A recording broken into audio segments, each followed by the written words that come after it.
السلام عليكم ورحمة الله وبركاته إن الحمد لله نحمده ونستعينه ونستغفره ونعوذ بالله من شرور أنفسنا ومن سيئات أعمالنا من يهده الله فلا مضل له ومن يضلل فلا هادي له وأشهد أن لا إله إلا الله وحده لا شريك له وأشهد أن محمدا عبده ورسوله أما بعد அகிலத்தை படைத்து பரிபாலிக்கக்கூடிய எல்லாம் வல்ல அல்லாஹ்வுக்கே புகழ் அனைத்தும்.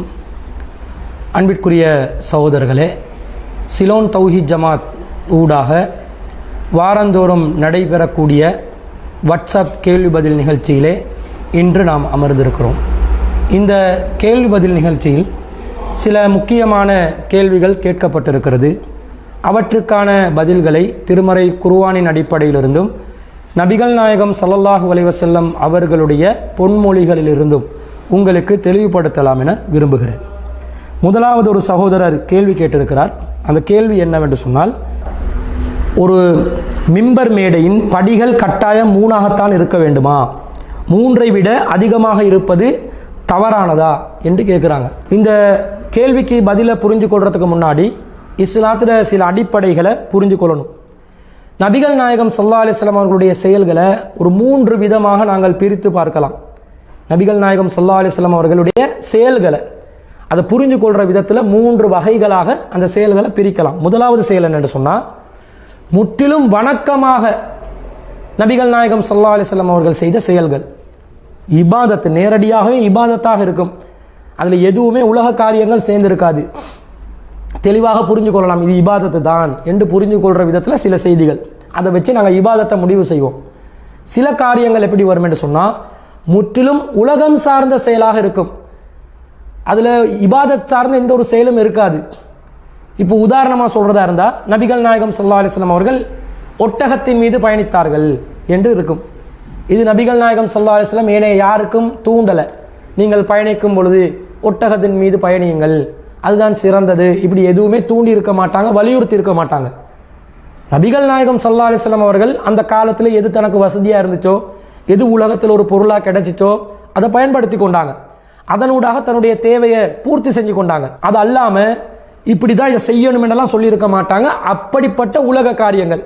இப்போ நபி ஸல்லல்லாஹு அலைஹி வஸல்லம் அவங்களுக்கு உஹது போர்க்களத்தில் வெட்டு காயம் படுது. உடனே ஃபாத்திமா ரலியல்லாஹு அன்ஹா அவர்கள் நபிகள் நாயகம் ஸல்லல்லாஹு அலைஹி வஸல்லம் அவர்களுக்கு ஓலை பாயோண்ட பற்ற வச்சு அதனுடைய சாம்பலை எடுத்து கொண்டு வந்து ரசூலுல்லாவுடைய காயத்தில் தேய்ச்சி விடுறாங்க. இதை யாராவது ரசூல் ஸல்லல்லாஹு அலைஹி வஸல்லம் அவர்கள் இதை செய்து விட்டார்கள், எனவே யாருக்காவது வெட்டுக்காயம் வந்தால் சாம்பலை எடுத்து தடவி கொள்ள வேண்டும் என்று சாம்பல் ஃபத்வா கொடுப்பார்களா?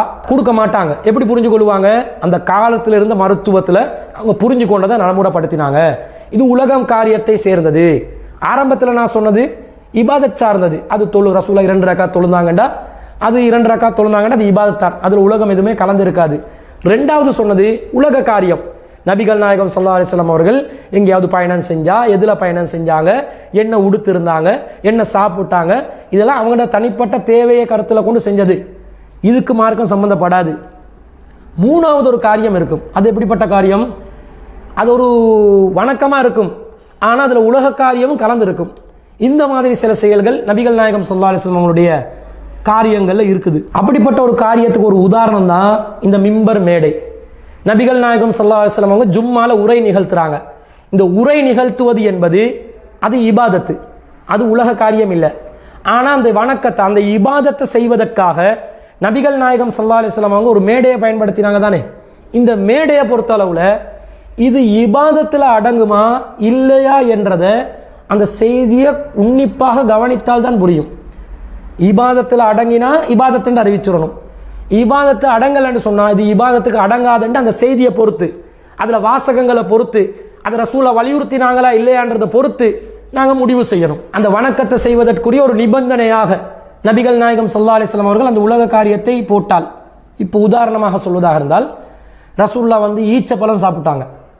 ஈச்சப்பழம் சாப்பிட்றது ரசூல்லாவுடைய ஆதத்தில் இருந்தது, பழக்க வழக்கத்தில் இருந்தது. எல்லாரும் ஈச்சப்பழம் சாப்பிட்றது சுன்னத்துன்னு சொல்ல முடியாது. ஆனால் நோன்பு திறக்கும் பொழுது, நோன்பு திறக்கிறது ஒரு இபாதத்து, அல்லாஹ்க்கு மகிழ்ச்சி அளிக்கக்கூடிய ஒரு இபாதத்தாக இருக்குது. அந்த நோன்பு திறக்கும் இபாதத்தில் ஈச்சப்பழத்தை பயன்படுத்துங்க, பேரித்தம்பழத்தை கொண்டு நீங்கள் நோன்பு திறங்கள் என்று ரசூலா சொல்றாங்க. பாருங்க, உலகத்தை அந்த இபாதத்தோட சம்பந்தப்படுத்துறாங்க, தொடர்பு படுத்துறாங்க. தொடர்பு படுத்தும் போது இப்ப இது அவசியமாகுமா இல்லையா?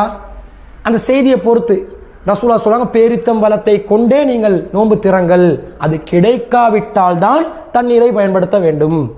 எதை கொண்டும் திறக்கலாம் என்று சொல்லல, பேரிச்சம்பழம் தான் முன்னுரிமை, கிடைக்காட்டி தான் தண்ணீர் என்று சொல்லும் பொழுது அந்த நோன்பு திறக்கும் இபாதத்தை செய்வதற்கு பேரித்தம்பழத்தை சாப்பிடுவது சுன்னத்தாகி விடுமா இல்லையா? சுன்னத்தாகும். அப்ப இபாதத்துக்கு நிபந்தனையாக ஒரு உலக காரியத்தை சொன்னா அது மார்க்கமா போயிடும், அது சுன்னத்தா போயிடும். அந்த வகையில் இந்த மிம்பர் அமைஞ்சிச்சா என்றதை ஆய்வு செய்யணும்.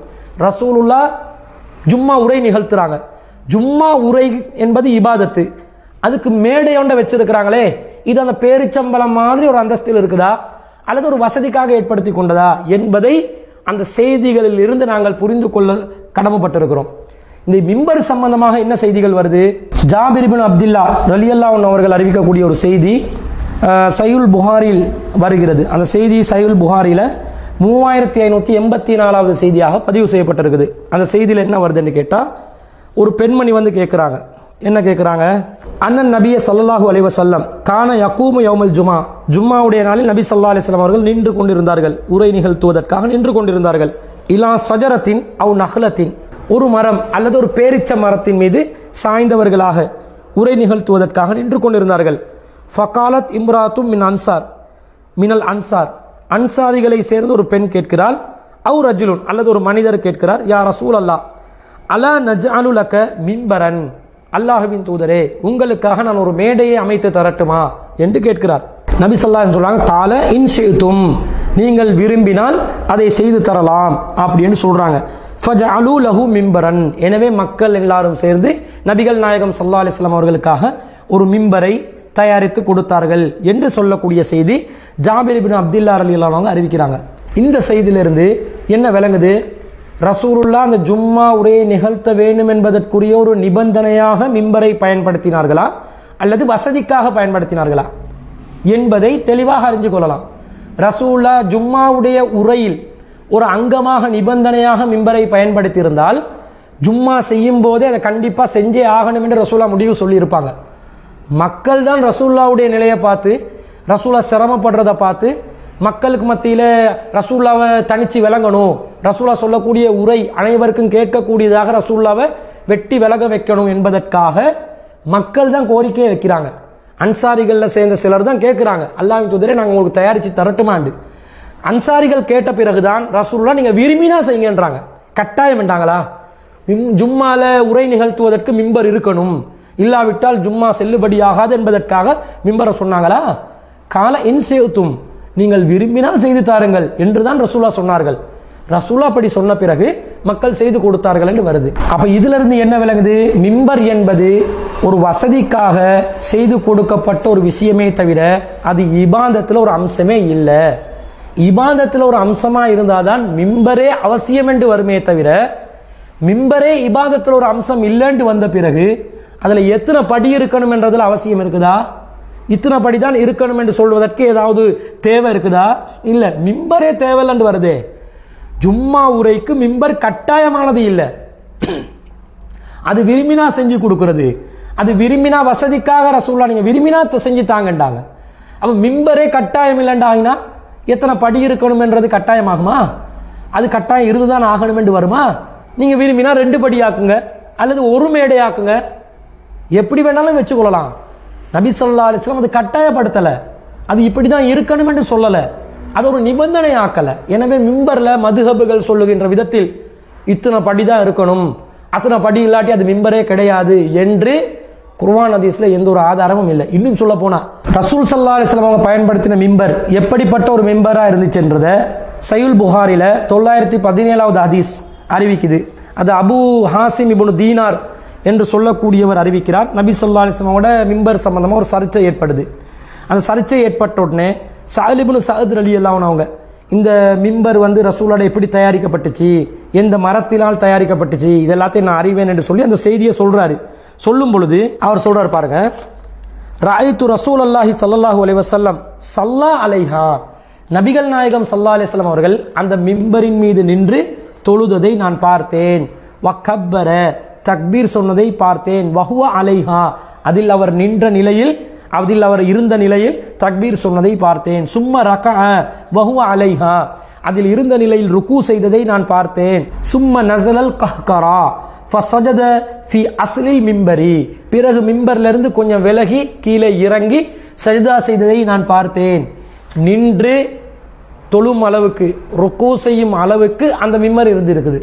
அப்போ அந்த மிம்பர் வந்து ஒரு மேடையாண்ட சொல்லலாம். ஒரு தெருமுனை பிரச்சாரத்தில் ஒரு மேடையை போட்டு நாங்கள் சொற்பொழிவு நிகழ்த்தினா எப்படி இருக்குமோ அந்த மாதிரி ஒரு மிம்பரை ரசூலா தயாரித்து வச்சுருந்தாங்களே தவிர இவங்க சொல்கிற மாதிரி இந்த மாதிரி அளவில் இந்த இத்தனை படிக்கட்டோட இப்படியெல்லாம் இருக்கணுமென்றதெல்லாம் நபி ஸல்லல்லாஹு அலைஹி வஸல்லம் அவங்களோட மிம்பரில் இருந்ததில்லை. மிம்பர் எப்படியும் அமையலாம். மக்களுக்கு விளங்கக்கூடிய விதத்தில் சொற்பொழிவு நிகழ்த்தக்கூடியவர் கொஞ்சம் உயரமான இடத்துல இருந்து நிற்கணும் என்றது தேவைப்படுதே தவிர அதுவும் நிபந்தனை அல்ல. முடியும் என்றால் செய்யலாம், இல்லாவிட்டால் விட்டுவிடலாம் என்ற அடிப்படையில் உள்ளதே தவிர இது மிம்பர் கட்டாயம் இல்லை என்றதிலிருந்தே எத்தனை படிக்கட்டு இருக்கணும் அதுக்கெல்லாம் நிபந்தனை கிடையாது என்பதை நாம் தெளிவாக புரிந்து கொள்ளலாம். அடுத்ததாக ஒரு சகோதரர் என்ன கேட்கிறாருண்டா, ஒருவரின் மாடு ஒரு மனிதனை முட்டியதினால் அந்த மனிதன் இறந்து விடுகிறான். தற்போது இதற்கு இஸ்லாத்தின் சட்டம் என்ன என்று கேட்கிறார். அதாவது ஒரு மனிதர் தன்னுடைய பொறுப்பில் ஒரு மாடை வச்சிருக்கிறார். அந்த மாடு ஒரு சந்தர்ப்பத்தில் அது கட்டுப்பாட்டை இழந்து தன்னுடைய அந்த உரிமையாளருடைய கட்டுப்பாட்டிலிருந்து விலகி வந்து இன்னொரு மனிதனை வந்து கொம்பால் குத்திருச்சு. தன்னுடைய குட்டிக்கு பக்கத்தால் போனாலும் அல்லது ஏதோ ஒரு காரணத்துக்காக வேண்டி அது குழம்பி இன்னொரு மனிதரை வந்து கொலை செஞ்சிருச்சு. அது குத்திருச்சு, கொம்பால் குத்தி அந்த மனிதரும் இறந்து விட்டார். இப்போ அந்த இறந்து விட்ட மனிதருடைய குடும்பத்தாருக்கு இந்த மாட்டின் உரிமையாளர் ஏதாவது நஷ்டஈடு தொகை கொடுக்கணுமா, ஏதாவது அவர் வந்து பரிகாரம் செய்யணுமா என்று ஒரு கேள்வி கேட்குறாங்க. பொதுவாக இஸ்லாத்தில் அடிப்படை என்னென்னு கேட்டால், ஒரு பகுத்தறிவுள்ள ஒரு மனிதனுடைய செயலுக்கு கூட அந்த மனிதருடைய உறவினர்களோ வேறு யாருமோ பொறுப்பு சொல்ல வேண்டிய அவசியம் இல்லை. பகுத்தறிவு உள்ள ஒரு மனிதனாக இருந்தாலும் ஒருவருடைய சுமையை இன்னொருவர் சுமக்க மாட்டார். வலா தஸிரு வாசிரத்துன் விஸ்ர உஹரா, ஒருவர் சுமையை இன்னொருவர் சுமக்க மாட்டார் என்பது இஸ்லாத்தில் அடிப்படை. இப்போ ஒரு மகன் திருடினத்திற்காக வேண்டி தந்தை தண்டிக்கப்பட மாட்டார். தந்தையிட கட்டுப்பாட்டில் தான் மகன் இருக்கிறார். மகன் பகுத்தறிவு வழங்கப்பட்டவராகவும் இருக்கிறார். ஆனால் அந்த மகன் செய்கிற காரியங்களுக்கு தந்தையை வந்து கைது செய்வாங்களா, தண்டிப்பாங்களா என்று கேட்டால் தண்டிக்க மாட்டாங்க. ஏன்? இவர் கட்டுப்பாட்டில், தந்தையின் கட்டுப்பாட்டில் இருக்கிறது உண்மை. ஆனால் அவர் பகுத்தறிவு வழங்கப்பட்டவர் என்பதனாலும் அவருடைய செயலுக்கு அவர் பொறுப்பு என்பதனாலும் தந்தை தண்டிக்கப்பட முடியாது என்பது ஒரு உலக நியதியில் மனிதனுக்கே மனிதன் புரிஞ்சு வச்சிருக்கிறான். ஒரு பகுத்தறிவு இல்லாத ஒரு மிருகத்தை பொறுத்தளவில் எங்களோட கட்டுப்பாட்டில் வைக்கிறோம். அந்த கட்டுப்பாடு என்பது ஏதோ ஒரு பயம், ஏதோ அதை கட்டி வைக்கிறது, அல்லது அதை வந்து நம்முடைய கட்டுப்பாட்டை மீறினா அதுக்கு வந்து நாங்கள் தண்டிச்சிருவோம் என்ற ஒரு பயம், இந்த மாதிரி ஒரு அடிப்படையில் கட்டுப்பாட்டுக்கு கொண்டு வர்றோமே தவிர நாங்கள் கண்ட்ரோலில் இல்லாத, நம்ம கண்ட்ரோல் இல்லாத நேரத்துல எல்லாம் நமக்காக கட்டுப்பட்டு இருக்கும்ன்றதெல்லாம் எதிர்பார்க்க முடியாது. அந்த நிலையில் ஒரு மிருகம் போயிட்டு இன்னொருத்தரை கொலை செஞ்சாலோ அல்லது இன்னொருத்தரை கடித்து கொதறி விட்டாலோ அதுக்கு உரிமையாளர் பொறுப்பாக முடியுமா? எல்லா நேரத்திலையும் பொதுவாக இருக்கக்கூடிய கால்நடைகள், மனிதர்களுக்கு ஆபத்தான சில விலங்குகள் இருக்கும்.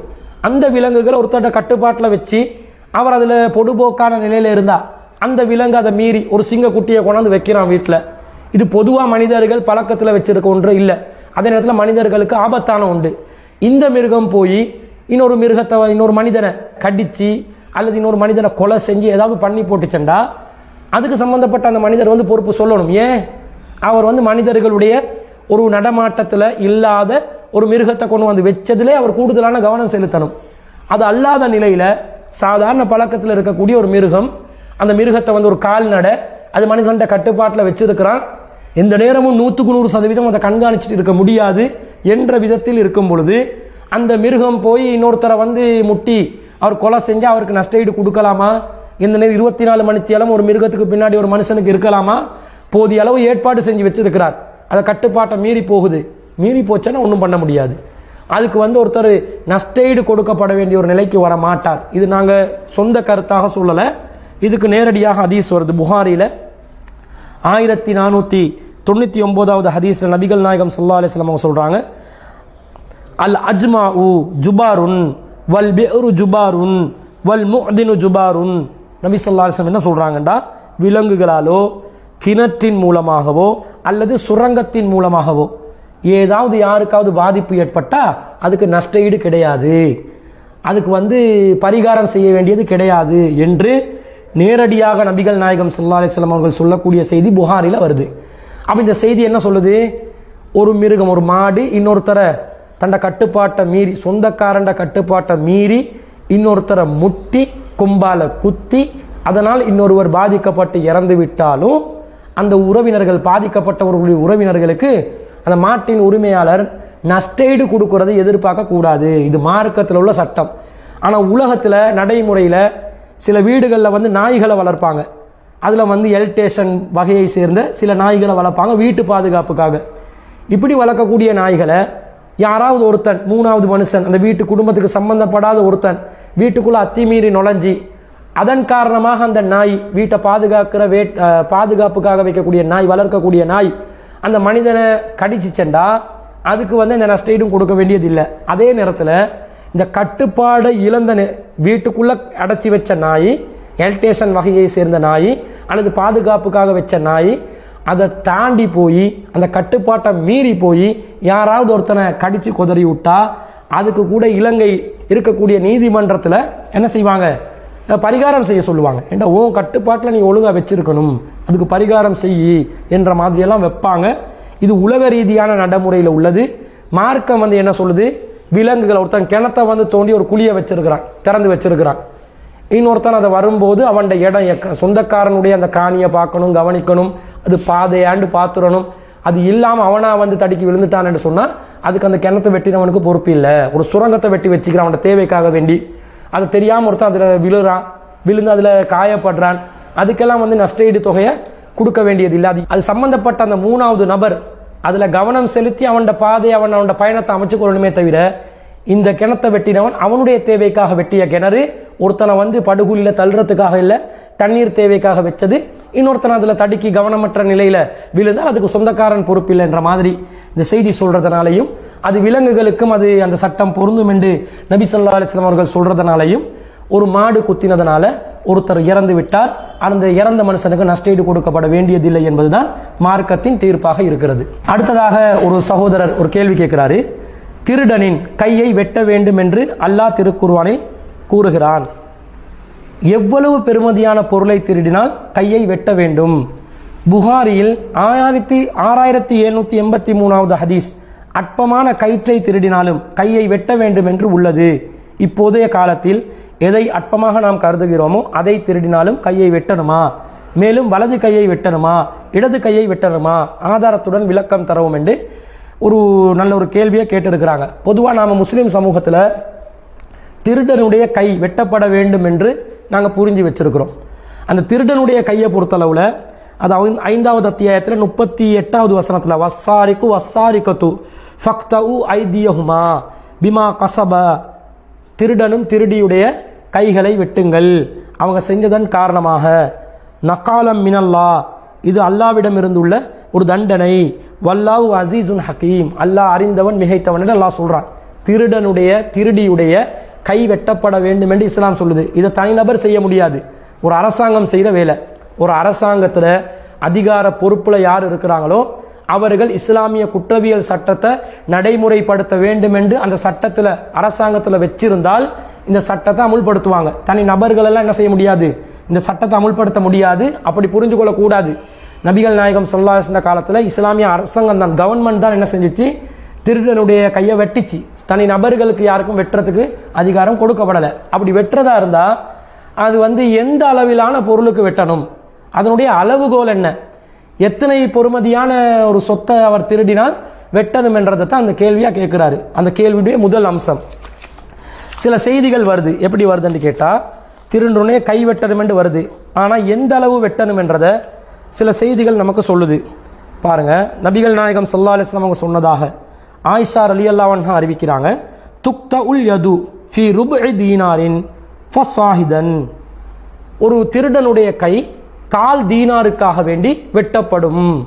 அதைவிட மேல் திருடியதாக இருந்தாலும் அந்த கை வெட்டப்படும் என்று சொல்லப்படுது. ஒரு திருடனுடைய கை 1/4 தீனார் பொறுமதியான பொருளை திருடினால் வெட்டப்படும் என்பது அர்த்தம். ஒரு தீனார் என்பது அந்த காலத்தில் 12 திர்ஹம்கள் பொறுமதி கொண்ட ஒரு பொருள். இதை இன்னும் சொல்ல போனால் நமக்கு புரிகிற மாதிரி சொல்றதா இருந்தால் ஒரு தீனார் என்பது கிட்டத்தட்ட அந்த காலத்தில் இருந்த அந்த பெறுமதியின் அடிப்படையில் பார்த்தால் 4 தசம் கிராம் தங்கத்தின் எடையுள்ள பெறுமதி. 4 தசம் கிராம் தங்கத்தின் எடையுள்ள பெறுமதி தான் ஒரு தீனார் என்பது. பொற்காசு ஒரு தீனார் என்புவாங்க. அது பொற்காசினுடைய அளவு என்னன்னு கேட்டால் 4 தசம் கிராம் தங்கம்.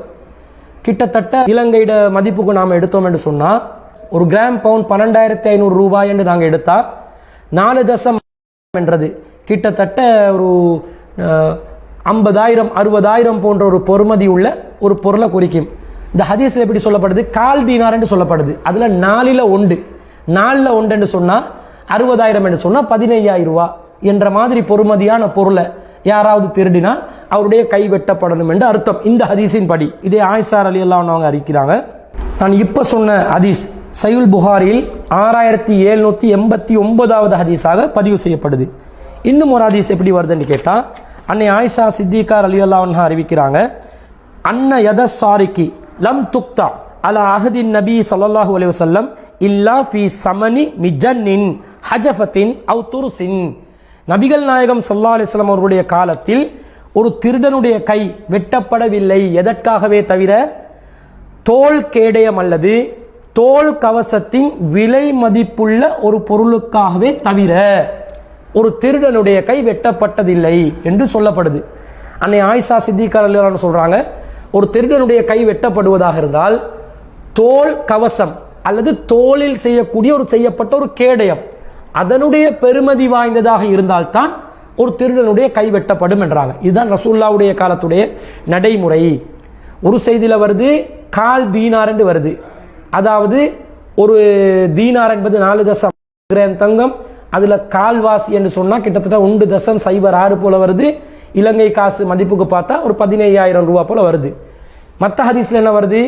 ஒரு தோல் கேடயம் அல்லது தோலில் செய்யப்பட்ட ஒரு கவசம் என்று வருது. அப்ப இந்த கவச ஆடை தோலில் செய்யப்பட்ட ஒரு கேடயம் போன்ற பெருமதியான ஒரு பொருளா இருந்தா தான் ஒரு திருடனுடைய கை வெட்டப்படும் என்று ஆயிஷா சித்திகா ரலியல்லாஹு அன்ஹா சொல்றாங்க.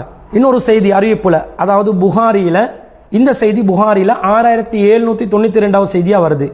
இதே செய்தி எப்படி வருதுண்டா புகாரில 6793வது செய்தியில லம் தகுன் துக்தஉ யது சாரிகி ஃபி அத்னா மின் ஹஜஃபத்தின் அவ் துர்சின்.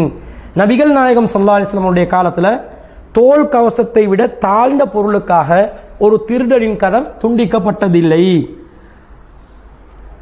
அல்லது ஒரு தோல் கேடயம் அந்த பெருமதியான பொருளை தவிர ஒரு திருடன் திருடினால் கைவெட்டப்பட்டதில்லை. குல்லு வாஹிதின் மின்ஹுமா தூசமனின். இந்த ஒவ்வொன்றும் தோல் கேடயமாக இருந்தாலும் சரி, தோலான கவசமாக இருந்தாலும் சரி, இது ஒவ்வொன்றும் விலை மதிப்பு மிக்கதாக இருந்தது. ஒரு சாதாரண பொருளுக்காக வேண்டியெல்லாம் ரசூல் ஸல்லல்லாஹு அலைஹி வஸல்லம் அவர்கள் திருடண்ட கையை வெட்டினதில்லை.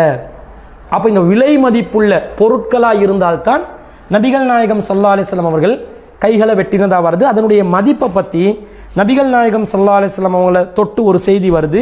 எப்படி வருதுன்னு சொன்னால், இதை அப்துல்லா இப்னு உமர் ரலியல்லாஹு அன்ஹு அறிவிக்கிறாங்க. புகாரில 6795வது செய்தியில் அன்ன ரசூலுல்லாஹி ஸல்லல்லாஹு அலைஹி வஸல்லம் கதா ஃபீ மிஜன்னின் சமனுஹு ஸலாஸத்து தராஹிம். நபிகள் நாயகம் ஸல்லல்லாஹு அலைஹி வஸல்லம் அவர்கள் ஒரு தோல் கேடயத்திற்காக வேண்டி ஒரு திருடனின் கையை வெட்டினார்கள். அதனுடைய பெருமதி சமனுஹு ஸலாஸத்து தராஹிம், 3 திர்ஹம்கள் பெருமதியானதாக இருந்தது என்று சொல்றாங்க. இதை யார் சொல்றாங்க? இப்னு உமர் ரலியல்லாஹு அன்ஹு சொல்றாங்க.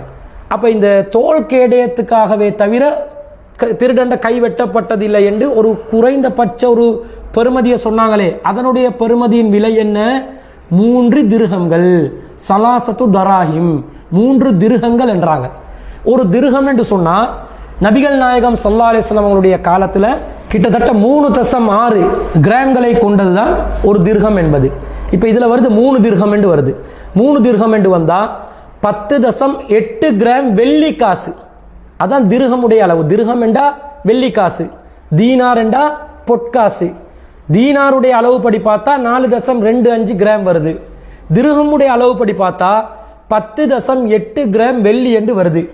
3 திர்ஹம்கள் கொண்ட ஒரு பொருளா இருந்தா அது அந்த பொருள் திருடினால் வெட்டப்படணும் என்று வருது, கை வெட்டப்படணும் என்று வருது. ஒரு திர்ஹம் என்பது கிட்டத்தட்ட 3.6 கிராம் வெள்ளியை எடையை கொண்டதாக இருக்கிறது. கிட்டத்தட்ட 3 திர்ஹம்கள் என்று வந்தால் 3.6 கிராம் வெள்ளியிட 3 மடங்கு 10.8 கிராம் வெள்ளி என்று வருது. ஒரு கிராம் வெள்ளியினுடைய விலை எவ்வளவு வருது? 123 ரூபா இலங்கை காசுப்படி பார்த்தா தற்போதைய நிலையில். அப்போ 10.8 கிராம் வெள்ளி அளவில் பார்த்தா கிட்டத்தட்ட ஒரு 1300 சொச்சம் ரூபா தான் வருது. அப்போ 1300 ரூபா பெறுமதியான ஒரு பொருளை திருடினால் கூட கையை வெட்டணும் என்ற மாதிரி இந்த செய்தி சொல்லுது. இப்போ இந்த ரெண்டு மூலப்பொருட்களை அடிப்படையாக கொண்டு சொல்வதனால ஒன்று பொற்காசை வச்சு சொல்லுது, இன்னொன்று வெள்ளி காசை வச்சு சொல்லுது. அதனால இந்த பொற்காசும் வெள்ளி காசும் காலத்துக்கு ஏற்றாற்போல் அதனுடைய வித்தியாசங்கள் பெருகி கொண்டே வரும். நபிகள் நாயகம் ஸல்லல்லாஹு அலைஹி வஸல்லம் காலத்தில் 12 திர்ஹம்கள் தான் ஒரு தீனாராக இருந்தது. அப்போ நாலில் ஒரு கால் தீனார் என்று சொன்னால் 3 திர்ஹம் என்று வருது. ரசூலுடைய காலத்தில் அது சரியாக மெச் ஆகுது அந்த விலை மதிப்பு. ஆனால் இந்த காலத்தில் நாங்கள் எடுத்துக்கொண்டோம்டா திர்ஹம்முடைய அந்த வெள்ளிக்காசினுடைய அளவும் தங்கத்தினுடைய அளவும் ஏராளமான வித்தியாசங்கள். மக்கள் இந்த மேலைய நாடுகளுடைய அந்த பொருளாதார திட்டங்களில் பலவிதமான சருகல் நிலை அல்லது பலவீனமான நிலைகள் காரணமாக தங்கத்தினுடைய விலையும் வெள்ளியினுடைய விலையும் கடுமையான ஒரு வேறுபாடு கொண்ட நிலையில் இருக்குது. ரசூலுல்லாவுடைய காலத்தில் சரியான அளவில் இருந்துச்சு. ஒரு கால் தீனார் ரெண்டாங்க ரசூலுடைய காலத்தில். ஒரு தீனார் ரெண்டா 12 திர்ஹம், கால் தீனார் ரெண்டா 3 திர்ஹம். அது ஆயிஷா ரலியல்லாஹு அன்ஹா அறிவிக்கக்கூடிய செய்தி. இப்னு உமர் ரலியல்லாஹு அன்ஹு அவர்கள் அறிவிக்கக்கூடிய செய்தியில சரியா ஒரு தோல் கவசமோ ஒரு தோல் கேடயம் என்று சொல்றாங்க. இது சரியா எப்படி வருது? 3 திர்ஹம் என்று வருது. அது சரியா அந்த கால் தீனாருக்கு ஒப்பானதாக ஆகிவிட்டது. ஆனால் தற்போதைய சூழ்நிலையில பொருளாதாரத்தில் உள்ள பிரச்சனையின் காரணமாக, பொருளாதார முறைமைகளில் உள்ள சிக்கலின் காரணமாக பலவிதமான கருத்து வேறுபாடுகள், பலவிதமான ஒரு ஏற்றத்தாழ்வு இந்த விலை தங்கத்தில் வெள்ளியின் விலையில் ஏற்பட்டிருக்கின்ற காரணத்தினால் அந்த 2 அடிப்படை மூலங்களை வச்சு இந்த காலத்தில் நாங்கள் என்ன செய்ய முடியாது?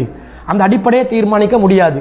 ரசூலுல்லாஹ்வுடைய காலத்திலிருந்து அதே சரியான அளவின்படி பார்ப்பதாக இருந்தால் 12 திர்ஹம்கள் ஒரு தீனாராகவும் கால் தீனார் பொறுமதியான அதாவது 3 திர்ஹம் பொறுமதியான ஒரு பொருளுக்கு தான் கைகளை வெட்ட சொல்லி சொன்னாங்க.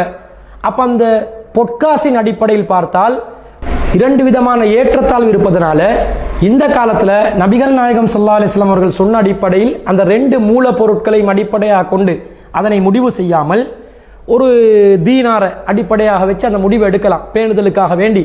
ஏண்டா விலை மதிப்புள்ளதைத்தான் நபிகள் நாயகம் ஸல்லல்லாஹு அலைஹி வஸல்லம் அவர்கள் திருடப்பட்ட பொருள் விலை மதிப்புள்ளதாக இருக்கணும் என்று கவனம் செலுத்தி இருக்கிறாங்கன்னு அந்த ஹதீஸ்ல ஒரு நிபந்தனையாக கூட வருது. அந்த அடிப்படையும் கவனத்தில் கொண்டு இந்த தீனார் அடிப்படையாக வச்சு கால் தீனார் என்று சொன்னா ஒரு தீனார் 4.25 கிராம் தங்கம் எடையுள்ளதாக இருக்கிறது. கால் தீனார் என்றால் அதை நாலா பிரிச்சா 1.06 என்ற அடிப்படையில் ஒரு கணக்கு வருது. 1.06 கிராம் என்பது கிட்டத்தட்ட இலங்கை காசுப்படி ஒரு 14,000 ரூபா 15,000 ரூபா பெறுமதியான ஒரு இடைப்பட்ட ஒரு நிலையில் வருவதனால இந்த அளவில் ஒரு 14,000 ரூபாய் அல்லது 15,000 ரூபாய் போன்ற அளவில் ஒரு பொருள் திருடப்பட்டால்தான் அத்தகைய ஒரு திருட்டுக்கு கைகள் வெட்டப்பட வேண்டும் என்பது இஸ்லாத்தினுடைய ஒரு தீர்வாக நாங்கள் பார்க்கிறோம். இதை ஹதீஸ்களை முரண்படாத விதத்தில் அழகிய முறையில் நாங்கள் ஜம்மு செய்து புரிந்து கொள்கிறோம். ஆனால் அந்த சகோதரர் என்ன கேட்கிறார் என்று சொன்னால் அந்த 6000 புகாரில் வரக்கூடிய 6783வது ஹதீஸை தொட்டு காட்டி அவர் என்ன கேட்கிறாரு? லான் அல்லாஹு சாரிக யஸ்ரிகுல் பைலத ஃபதுக்தஉ யதுஹு. அல்லாஹ் ஒரு திருடனுக்கு சாபத்தை ஏற்படுத்தட்டும். அவன் ஒரு விலை மதிப்புள்ள தலைக்கவசத்தை திருடுகிறான், அதற்காக அவனுடைய கைகள் வெட்டப்படுகிறது. வயஸ்ரிகுல் ஹப்ல ஃபதுக்தஉ யதுஹு. அவன் ஒரு கயிற்றை திருடுகிறான், அதற்காகவும் அவனுடைய கைகள் வெட்டப்படுகிறது என்று புகாரியில 6783 அவர் சுட்டி காட்டுறாரு. புகாரில 6799வது ஹதீஸாகவும் இது வருது. அப்ப ஒரு கயிற்றை திருடினாலும் ஒருவனுடைய கை வெட்டப்படணும் என்று வருதே, அப்ப நாங்க இதை எப்படி புரிஞ்சு கொள்றது என்று கேட்கிறாங்க. அப்போ ஒரு கயிறாக இருந்தாலும் அதனுடைய பெருமதியும் அந்த நபிகள் நாயகம் ஸல்லல்லாஹு அலைஹி வஸல்லம் அவர்கள் சொன்ன அடிப்படையில் ஒரு 3 திர்ஹம்கள் கொண்டதாக அந்த அளவில் ஒரு விலை மதிப்பு உயர்ந்ததாக இருந்தால்தான் அது வெட்டப்படுமே தவிர கயிறு என்பது 3 திர்ஹம்களுக்கு குறைவான ஒரு பொருளாக நாங்கள் எடுக்கக்கூடாது.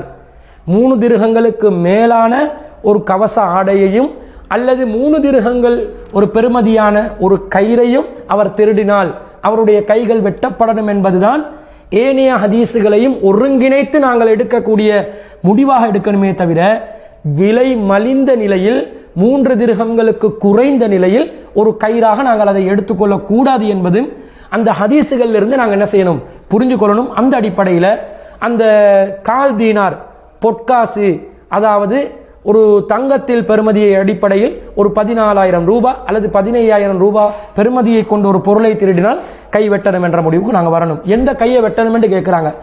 அதில் நேரடியாக வலது கையா இடது கையாண்டு குறிப்பிடப்படலை. பொதுவாக கை என்று சொன்னாலே கையை கொடுன்னு ஒருத்தருக்கு கேட்குறோம், உடனடியாக வலதை தான் கொடுப்பாரு. பொதுவாக கையை குறிக்கிறது வலதை தான் குறிக்கும். இடதை பயன்படுத்தணும் என்றால் அதை தான் பிரத்யேகமாக பயன்படுத்தணும். இடது கையை தாயன்னு கேட்டால் தான் இடது கையை யாரும் கொடுப்பாங்க. பொதுவாக கையை கொடு என்று சொன்னாலே வலது கையை தான் முற்படுத்துவாங்க. அப்போ பொதுவாக பிரத்யேகமாக சொல்லப்படாத நிலையில் பொதுவாக கையெண்டு வந்தாலே அது இடது கையில் வலது கை என்பது நாங்கள் அனைவரும் புரிந்து கொண்டு வைத்திருக்கக்கூடிய விதத்தில் அவர்களுடைய கைகளை வெட்டுங்கண்டா வலது கைகளை வெட்டுங்கன்னு தான் நாங்கள் என்ன செய்யணும், புரிந்து கொள்ள வேண்டும்.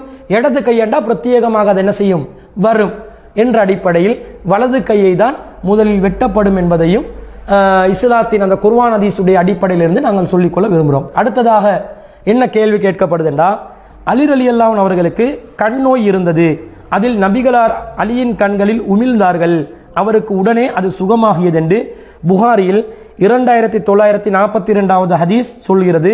இந்த ஹதீஸ் சரியானதா? இது போன்ற ஹதீஸ்களின் நிலை என்னன்னு கேட்குறாங்க.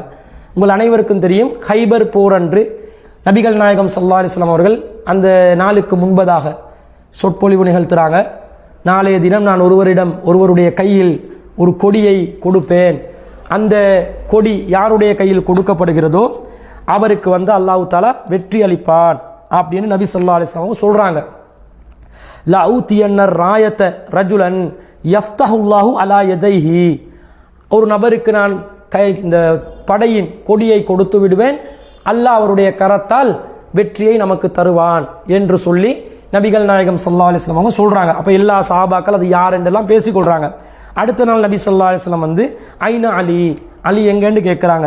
ஃபகீல யஸ்தகி ஐனைஹி, அவருடைய 2 கண்களில் ஏதோ பிரச்சனை இருக்குது, கண் வலி வந்திருக்குது என்று சொல்லப்படுது. ஃபஅமர ஃபதுஇய லஹு, அவரை கொண்டு வருமாறு அழைத்து வருமாறு கட்டளையிடப்படுகிறது, அவரும் அழைக்கப்படுகிறார். ஃபபஸக ஃபீ ஐனைஹி, நபிகள் நாயகம் ஸல்லல்லாஹு அலைஹி வஸல்லம் அவர்கள் அலியுடைய 2 கண்களில் உமிழ்ந்தார்கள். ஃபபரஅ மகானஹு அத்தா கஅன்னஹு லம் யகும் பிஹி ஷைஉன், அலி ரலியல்லாஹு அன்ஹு கண்களில் இருந்த அந்த தீங்கு அகன்று விட்டது. எந்த அளவுக்கு என்று சொன்னா, எந்த ஒரு பிரச்சனையும் அவருடைய கண்களில் இல்லாத விதத்தில் 100% அவர் சுகமடைந்து விட்டார் என்று ஒரு செய்தி வருது. இந்த செய்தியை வச்சு இதை நீங்க ஏற்றுக்கொள்றீங்களா? ரசூலா உமிழ்ந்தாங்கன்னு வருதே, இந்த உமிழ்ந்தது நீங்க மறுக்கிறீங்களா அல்லது ஏற்றுக்கொள்றீங்களான்னு கேட்குறாங்க. பொதுவாக திலோன் தௌஹீத் ஜமாத்தை பொறுத்தவரையில் ஒரு ஹதீஸ் அறிவிப்பாளர் வரிசையில் ஆதாரபூர்வமானதாக இருந்தாலும் குர்ஆனுக்கு முரண்பட்டு வந்தால் மாத்திரம்தான் நாங்கள் அந்த ஹதீஸை புறக்கணிக்கிறோம், மறுக்கணும் என்று நாங்கள் சொல்லுவோம். சகட்டு மேனிக்கெல்லாம் ஹதீஸுகளை மறுக்க மாட்டோம்.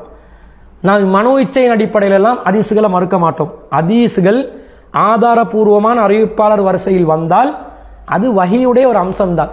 நபிகள் நாயகம் ஸல்லல்லாஹு அலைஹி வஸல்லம் வமா யன்திகு அனில் ஹவா, அவர் மனோ இச்சைப்படி பேச மாட்டார். இன் ஹுவ இல்லா வஹ்ய யூஹா, வஹீ மூலம் அறிவிக்கப்படுவதை மட்டும்தான் பேசுவார். அப்போ வஹீ மூலம் அறிவிக்கப்படுவதை நபிகள் நாயகம் ஸல்லல்லாஹு அலைஹி வஸல்லம் அவர்கள் பேசும் பொழுது, மனோ இச்சைப்படி பேசாமல் இருக்கும் பொழுது, நபிகள் நாயகத்தின் சொல் செயல் அங்கீகாரமும் வஹீயின் ஒரு வகைதான் என்று நாங்கள் ஏற்றுக்கொண்டிருக்கிறோம். ஆனால் வஹீயோடு வஹீ முரண்படும் விதத்தில் வந்தால் முரண்பாட்டில் இருப்பது வஹீ அல்ல என்ற அடிப்படையில் நாங்கள் சில அறிவிப்பாளர்கள் ஆதாரபூர்வமாக நம்பகமானதாக இருந்தாலும் அடிப்படை குர்ஆனுடைய வஹீக்கு முரண்பட்டதாக வந்தால் அந்த செய்திகள் வஹீ இல்லைன்றுவோம். நபிகள் நாயகம் ஸல்லல்லாஹு அலைஹி வஸல்லம் அவர்கள் சொல்லாத, செய்யாத, அங்கீகரிக்காத ஒரு காரியம் என்போம்.